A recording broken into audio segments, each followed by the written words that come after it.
Good morning students.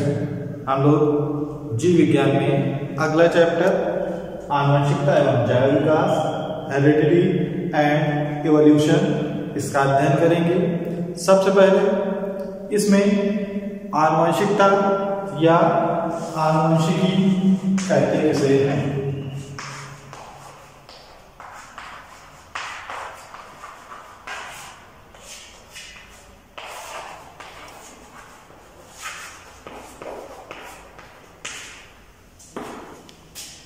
आनुवंशिकी होता क्या है? सामान्य रूप से देखा जाता है कि प्रत्येक जीवधारी में अपने जैसी संतान उत्पन्न करने की क्षमता होती है, अर्थात जिस प्रकार से माता पिता हैं वैसी ही उनकी संतान होती है। जैसे मान लो मनुष्य है तो मनुष्य का लड़का मनुष्य ही होगा, घोड़ा है घोड़ा का बच्चा घोड़ा होता है, आम है आम के पौधे से आम का ही पौधा नेक्स्ट पीढ़ी में आएगा, या जितने भी प्रकार के पौधे होते हैं उनसे अगली पीढ़ी में उसी प्रकार के पौधे प्राप्त होते हैं।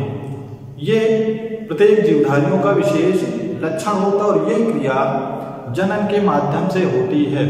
इसका मतलब यह है कि संतानें अपने माता पिता से उनके मूल जातीय लक्षणों में समानताएं रखती हैं, लेकिन इन समानताओं के होते हुए भी उनमें कुछ असमानताएं भी पाई जाती हैं और माता पिता से पीढ़ी दर पीढ़ी पहुंचने वाले जो लक्षण होते हैं उन्हीं लक्षणों को आनुवंशिकता कहा जाता है। और यह लक्षण जो होते हैं डीएनए के माध्यम से अगली पीढ़ी में पहुंचते हैं। इस आधार पर कहा जा सकता है कि पीढ़ियों में समानताओं एवं असमानताओं के पहुंचने को आनुवंशिकता कहा जाता है। और आनुवंशिकता का जिस विज्ञान के अंतर्गत अध्ययन करते हैं उस विज्ञान की शाखा को आनुवंशिकी या जेनेटिक्स कहा जाता है। सबसे पहले वैज्ञानिक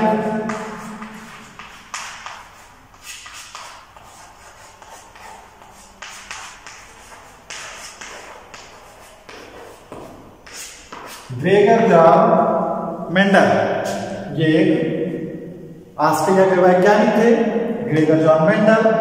इन्होंने आनुवंशिकी यानी विज्ञान की ऐसी शाखा जिसमें आनुवंशिकता का अध्ययन करते हैं उसकी नींव डाली थी। इसमें उन्होंने जो ग्रेगर जॉन मेंडल थे इन्हें बागवानी का बहुत ही शौक था। इनके घर के पास अपने ये बागवानी करते थे। इसमें उन्होंने इसी आनुवंशिकता के संदर्भ में मटर के पौधों पर 7 वर्षों तक प्रयोग किया और प्रयोग के पश्चात उन्हें जो भी निष्कर्ष प्राप्त हुए, जो भी उनको प्रयोग के पश्चात बातें मालूम हुई, निष्कर्ष प्राप्त हुए, उस निष्कर्ष को उन्होंने उस समय ब्रून की एक नेचुरल हिस्ट्री सोसाइटी थी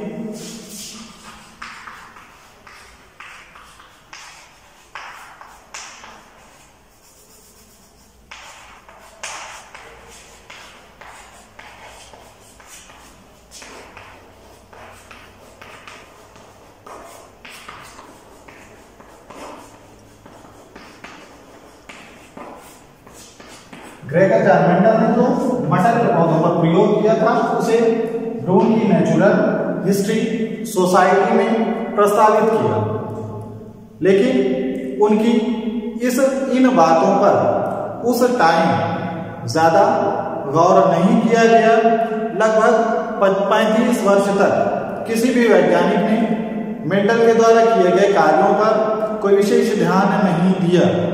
मेंडल की मृत्यु के लगभग 16 वर्ष के बाद 3 वैज्ञानिक न्यूपोर्ट डिग्रीज,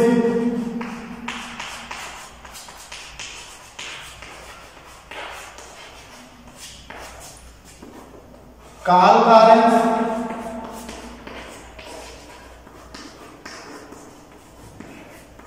तथा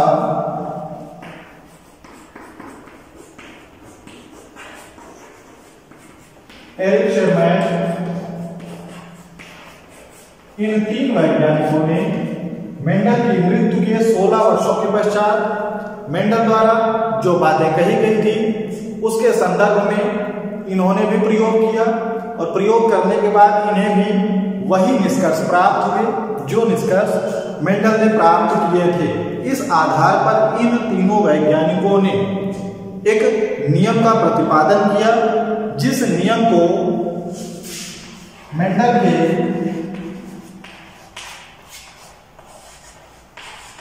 आनुवंशिकता का नियम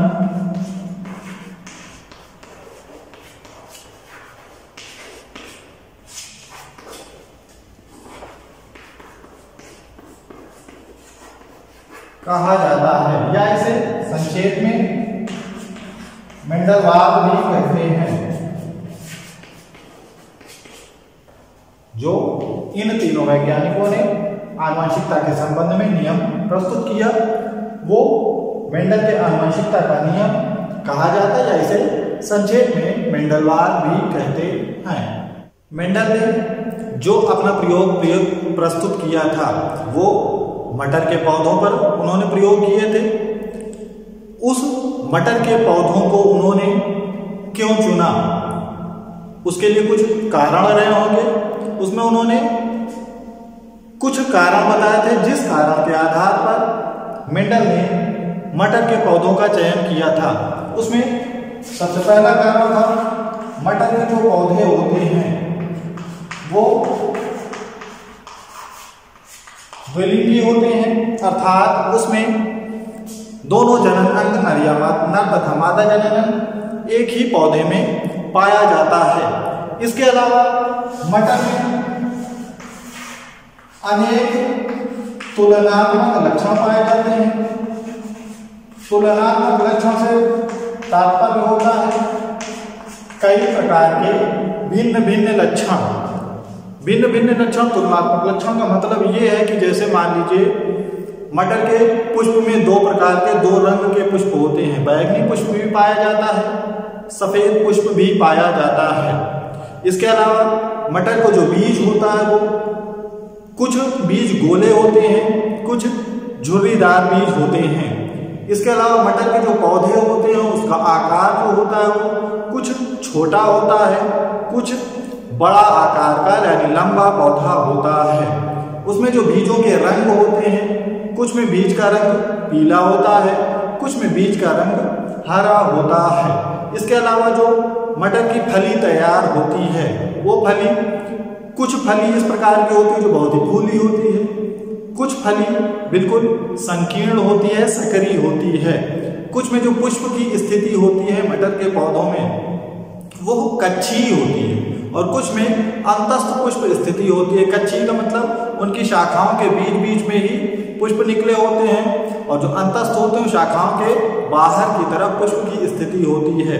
कुछ में जो फली का रंग होता है, जो फली तैयार होती है उसमें हरा होता है, कुछ में फली का रंग पीला होता है। तो ये अनेक प्रकार के तुलनात्मक लक्षण थे, जिन लक्षणों को ध्यान में रखकर उन्होंने मटर के पौधे को अपने प्रयोग के लिए चुना था। इसके अलावा मटर के पौधे में सामान्यतः स्वपरागण क्रिया या सेल्फ पॉलिनेशन होता है, यानी उसमें अपने आप ही परागकण वर्तिकाग्र पर पहुंचकर परागण की क्रिया करते हैं, जिसके फलस्वरूप निषेचन होती है। निषेचन की क्रिया संपन्न होती है जहां से बीज और फल का निर्माण हो जाता है। इसके अतिरिक्त वैज्ञानिक मेंडल ने मटर के पौधों का चुनाव इसलिए भी किया था क्योंकि मटर के जो पौधे होते हैं उनके संकरण द्वारा जो संतानें उत्पन्न होती हैं वो पूरी तरह फर्टाइल होती हैं, यानी उनसे अधिक मात्रा में मटर के फल या जिसे कहा जाए मटर की उर्वरता बढ़ाई जा सकती है। इसके अलावा सबसे अच्छी चीज जो थी वो मटर का पौधा 1 वर्षीय होता है।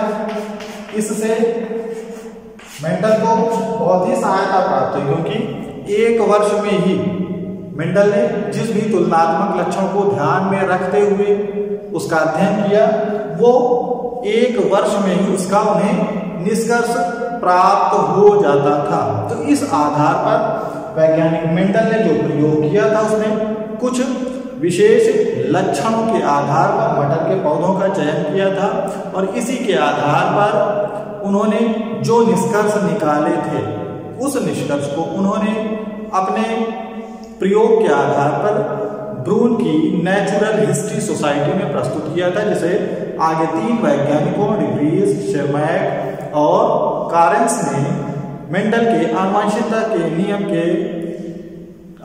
के नियम को प्रतिपादित किया था यानी उसे प्रस्तुत किया था। आज इतना ही, बाकी नेक्स्ट डे। Good bye.